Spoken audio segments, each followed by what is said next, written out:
فلسطینی وزارت صحت نے اعلان کیا ہے کہ غزہ کی پٹی پر صہیونی جارحیت کے نتیجے میں اب تک 1537 فلسطینی شہریوں کی شہادت کی تصدیق کی گئی ہے۔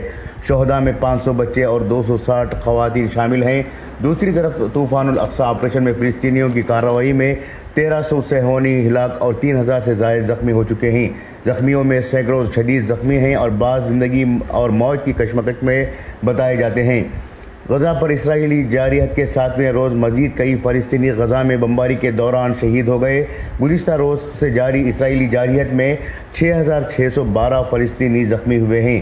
زخمیوں میں 1644 بچے اور 1500 خواتین شامل ہیں۔ رپورٹ کے مطابق شہداء میں 8 صحافی بھی شامل ہیں، جبکہ 20 صحافی پیشہ ورانہ ذمہ داریوں کی انجام دہی کے دوران بمباری میں شدید زخمی ہوئے ہیں۔ قابض فوج نے غزہ کی پٹی میں 750 مقامات پر عام شہریوں کے گھروں پر حملے کیے، جن میں درجنوں شہری شہید ہو گئے۔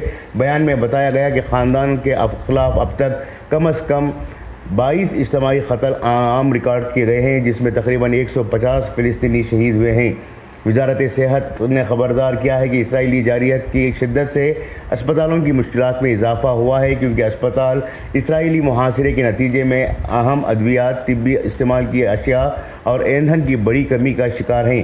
بزدل دشمن کی طرف سے غزہ کی پٹی میں معصوم اور بے گناہ شہریوں کو نشانہ بنا کر اپنی بربریت کا ثبوت پیش کر رہے ہیں۔ وہیں دوسری جانب اسلامی جہاد نامی تنظیم نے امریکی سیکریٹری خارجہ اینٹونی بلنکن کے نفرت انگیز بیانات کی مذمت کرتے ہوئے کہا کہ امریکی وزیر خارجہ کا دورہ اسرائیل اور اسرائیلی ریاست کی حمایت اس بات کا ثبوت ہے کہ امریکہ پوری دنیا میں دہشت گردی کا سب سے بڑا سرپرست ہے۔ اسلامی جہاد کونسل نے ایک بیان میں کہا کہ بلنکن کی تقریر اور ان کے سامنے صدر بائیڈن کے بیانات، جن میں غزہ میں مزاحمتی کارروائیوں کو داعش کی کارروائیوں سے مشابہت دیتے ہیں، کا مقصد دنیا کے آزاد لوگوں کو ہمارے لوگوں کی مدد سے ڈرانا ہے۔ غزہ میں ہمارے لوگوں کے خلاف اجتماعی نسل کشی کو نافذ کرنے کے لیے صہیونی ریاست کے ہاتھ مضبوط کرنے ہیں۔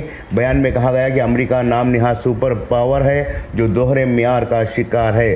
انہوں نے مزید کہا کہ جب ہم انکار اور نفرت انگیز بیانات کی مذمت کرتے ہیں تو ہم اپنی عرب اور اسلامی قوم کی زندہ قوتوں سے مطالبہ کرتے ہیں کہ وہ ان کو مسترد کریں اور امریکی دہشت گردی کے سامنے نہ جائیں۔ بیورو رپورٹ، انقلاب نیوز، نئی دہلی۔